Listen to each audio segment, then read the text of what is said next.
వాస్తు శాస్త్రంలో మనకి ఎన్ని దిక్కులు ఉండాలి సార్? మనకి 8 దిక్కులు ఉండాలా, 16 దిక్కులు ఉండాలా? ఏది నిజం అంటారు? వాస్తుశాస్త్రంలో ఎన్ని దిక్కులు ఉండాలని మన కంపాస్ని బట్టి చూసి చెప్తూ ఉంటారు. 4 దిక్కులు అంటే తూర్పు, పడమర, ఉత్తరం, దక్షిణం. 8 దిక్కులు అంటే ఈ 4కి ఇంకొక 4 జమ అవుతాయి. అవి ఆగ్నేయము, నైరుతి, వాయవ్యము, ఈశాన్యము.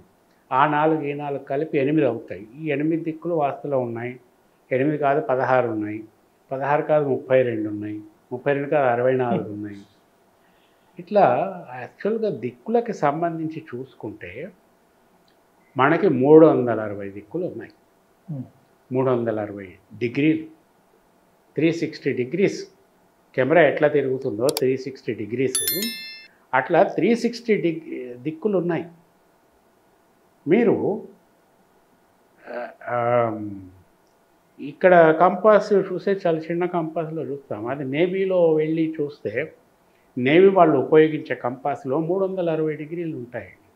సముద్రంలో పోతున్నాడు వాడికి డైరెక్షన్స్ ఉంటాయి. అక్కడ ఏమి ఉండవు, రోడ్లు ఏమి ఉండవు కదా. ఆ డైరెక్షన్స్ ప్రకారం వెళ్ళాల. సో ఈస్ట్ ఇన్ని డిగ్రీలు, ఈ డిగ్రీలో ఈస్ట్లో ఇంత దూరం ప్రయాణం చేయాలి. ఈస్ట్లో నార్త్ ఈస్ట్, నార్త్ ఈస్ట్లో మళ్ళీ నార్త్ ఈస్ట్, నార్త్ ఈస్ట్లో మళ్ళీ నార్త్ ఈస్ట్ ఈస్ట్. అలాగే 8 దిక్కుల్లో కూడా సబ్ కేటగిరీస్. మళ్ళీ దాంట్లో మళ్ళీ సపరేషన్. నార్త్ అనేది ఏంటి? ఒక ఆబ్జెక్ట్కే దిక్కులు. భూమి ఆకాశంలో మనం ఇక్కడి నుంచి చూస్తాం. ఆకాశంలోకి మనం వెళ్ళామనుకోండి, లేకపోతే చూస్తున్నాం, నల్ల చీకటి, నిషీది.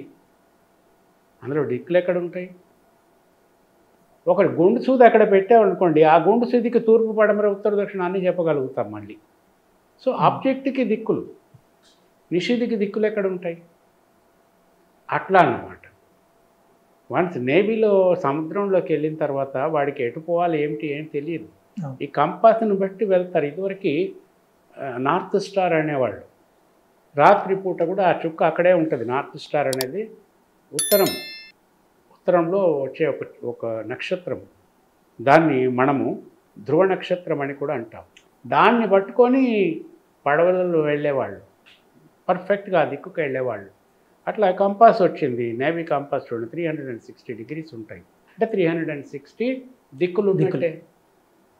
సో వాస్తులో ఇవన్నీ కూడా 360 డిగ్రీలు, 360 దిక్కులు అని చెప్పుకోవచ్చు. 8, 6, 16 కాదు. అంటే పర్ఫెక్షన్ పోతున్న కొద్దీ ఇంకా విస్తృతం అవుతూ ఉంటుంది. మనం అప్రోచ్ ఆ పర్ఫెక్షన్కి ఎట్లా వెళ్తున్నాం? మనం స్థూలంగా చూస్తున్నామా, సూక్ష్మంగా చూస్తున్నామా? స్థూలంగా చూస్తే 4 దిక్కులు, సూక్ష్మంగా చూస్తే 360 దిక్కులు.